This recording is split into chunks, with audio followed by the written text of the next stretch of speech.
Beneath the calm, ordinary-looking surface of rural Australia, there is another entire landscape most people never think about, a network of caves, sinkholes, and flooded limestone chambers that has quietly claimed more lives than almost any other category of natural hazard on this channel. Some of these places look, from the surface, like nothing more than a pretty pond in a paddock or a shaded hole in the ground. Underneath, they drop into total darkness, disorienting mazes, and water so cold and so deep that experienced professionals have died there doing everything right. In this video, we are counting down 12 Australian caves you should never explore alone, places where the danger is not hypothetical, it is documented, repeated, and in some cases still actively claiming lives today. Before we get into it, I want to say something quickly, because this one actually matters to me.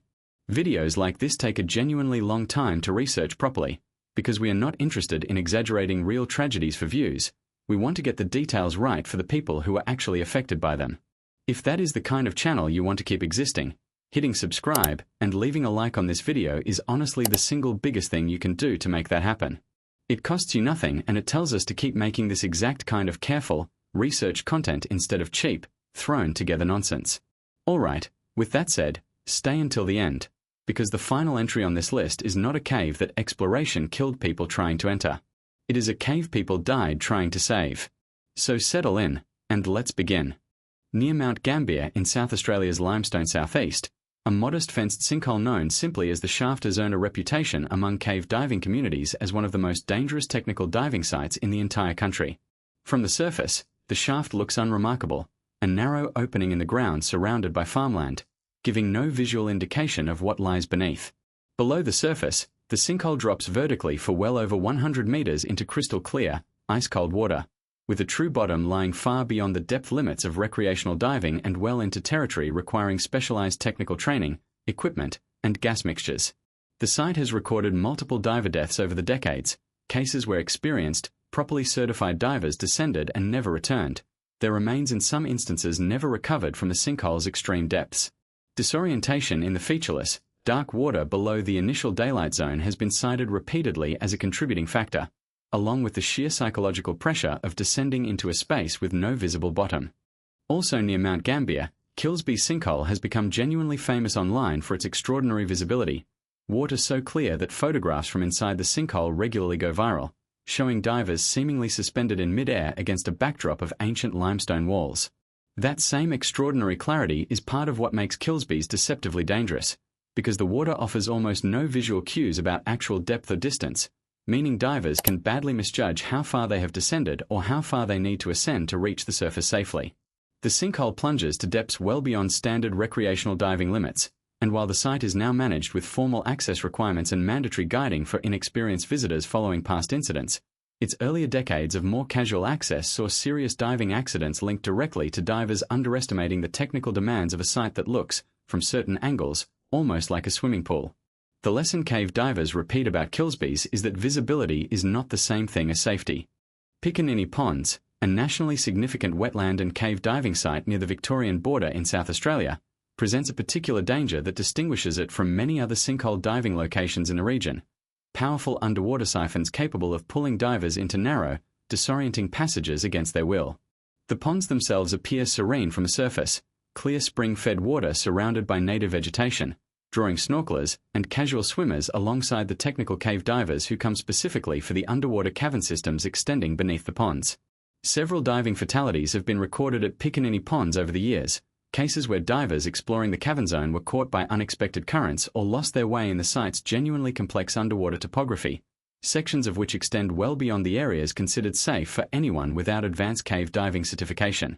Park authorities have since implemented stricter access controls limiting cavern and cave diving to divers holding specific qualifications.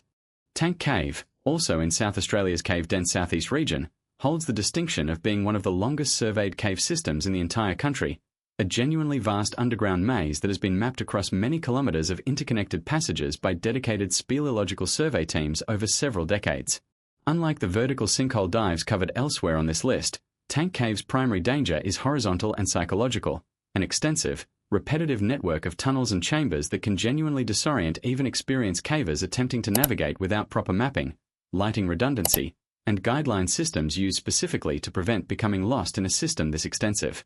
The cave's air-filled sections require different safety protocols than the flooded sinkholes nearby, but the fundamental risk of disorientation, running low on light sources, or simply losing track of the correct route back to the entrance remains genuinely serious given the system's sheer scale. Access today is managed carefully by local caving organisations.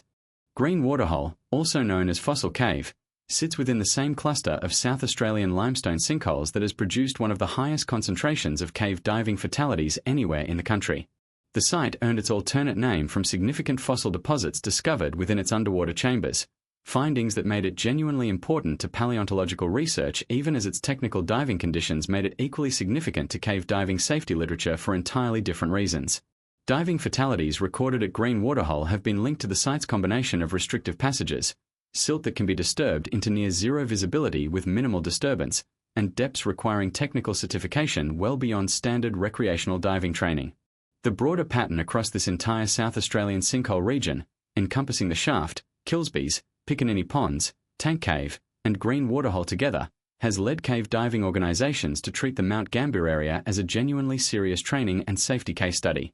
Far to the west, beneath the vast, treeless expanse of the Nullarbor Plain, Cocklebiddy Cave holds records among cave diving communities worldwide for the sheer scale and remoteness of its flooded passages, extending for kilometres underground beneath one of the most isolated landscapes on the planet. Exploring Cocklebiddy requires not just advanced cave diving certification but genuine expedition-level logistics, given the cave's distance from any meaningful emergency services and the sheer physical difficulty of transporting diving equipment through the cave's extensive dry sections before even reaching the flooded zones requiring underwater exploration. Expeditions here have pushed the boundaries of what is technically possible in cave diving, with record-setting dives conducted by specialized international teams over the decades. The combination of extreme remoteness, technical diving demands beyond virtually any recreational skill level, and the practical impossibility of rapid rescue places Cocklebiddy among the most objectively dangerous cave environments anywhere in Australia.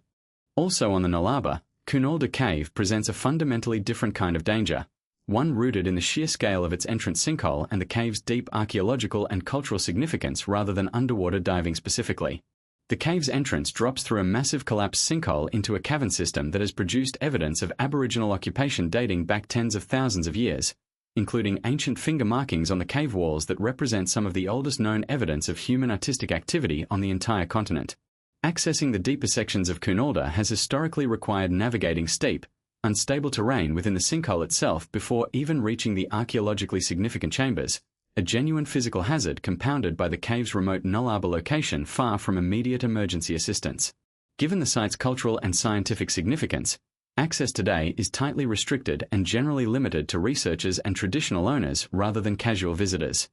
In far north Queensland, the limestone cave systems around Chillagoe present a genuinely different profile of risk, less about extreme technical diving and more about the surprisingly easy disorientation possible within unmarked cave sections beyond the formally lit tourist routes. The Chillagoe caves sit within karst limestone country riddled with interconnected chambers and passages, some open for guided tourism and others accessible to more adventurous visitors seeking a genuine unguided caving experience away from formal walkways and lighting. Cases of visitors becoming lost or disoriented within the region's less formally managed cave sections have been documented over the years, situations complicated by the region's genuine remoteness and the practical difficulty of mounting rescue operations within cave systems this extensive and interconnected. Local guides and park authorities consistently emphasize that the formally lit and mapped tourist sections represent only a small fraction of the total cave system in the area. Cutta Caves near Katherine in the Northern Territory carries a danger that has nothing to do with drowning, falling, or getting lost, and everything to do with what actually lives inside the caves themselves. The site is home to significant populations of bats, including species known to carry Australian bat virus, a genuinely fatal, rabies-related virus that can be transmitted to humans through bites or scratches from infected bats. Australia has recorded confirmed human deaths from Australian bat virus, a rare but consistently fatal condition once symptoms develop, making any direct contact with bat populations within caves like Cutta a genuinely serious health risk rather than a purely theoretical one. Park authorities periodically close sections of Cutta specifically during bat breeding seasons to minimize human and bat contact. The cave's other notable resident danger, pythons that hunt within the cave system by preying on the resident bat colonies, adds an additional, more visible layer of caution for visitors. Mount Etna Caves in central Queensland present a similarly bat-centered risk profile, home to one of the largest known colonies of the endangered bent-winged bat in the entire country, a population significant enough that the caves have been the subject of decades-long conservation battles against nearby limestone quarrying operations that once threatened to destroy the cave system entirely. Beyond the lyssavirus risk shared with other significant Australian bat cave systems, Mount Etna's caves present a secondary respiratory hazard from prolonged exposure to accumulated bat guano, which can harbour fungal spores capable of causing histoplasmosis, a genuine respiratory infection in humans who inhale disturbed guano dust within poorly ventilated cave sections. Access to the most sensitive and dangerous sections of Mount Etna is tightly restricted specifically to protect both the vulnerable bat colonies from human disturbance and visitors themselves from the combined viral and fungal risks. The site's decades-long survival against quarrying pressure makes it a genuinely unusual entry on this list.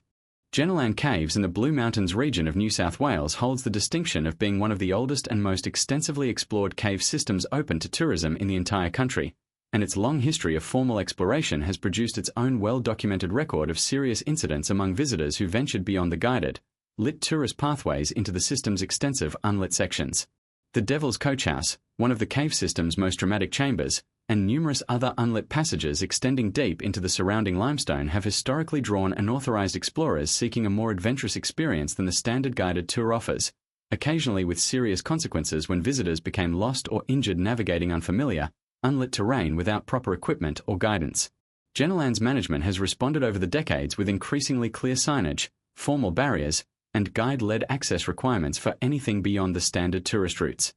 The Undara lava tubes in far north Queensland close out this list with a fundamentally different origin story than the limestone caves covered elsewhere, formed not by water-dissolving rock over millions of years but by flowing volcanic lava that drained away roughly 190,000 years ago, leaving behind some of the longest lava tube cave systems on the entire planet. Unlike a system that was explored and mapped primarily by adventurous cavers pushing into the unknown, significant sections of Undara were mapped through the dedicated, patient work of rangers and researchers specifically trying to understand and then protect a fragile, scientifically significant environment, including resident python populations that shelter within the tube's stable temperatures. Collapse risk in certain unstable sections, combined with the genuine difficulty of navigating long, largely featureless lava tube passages without proper lighting and guidance, means Undara's most dangerous chambers remain accessible only through managed, ranger-led tours specifically designed to protect visitors from a landscape that took nothing but time and gravity to become this beautiful, and could just as easily still be dangerous to anyone who forgot that beauty and safety were never. Actually, the same thing down here.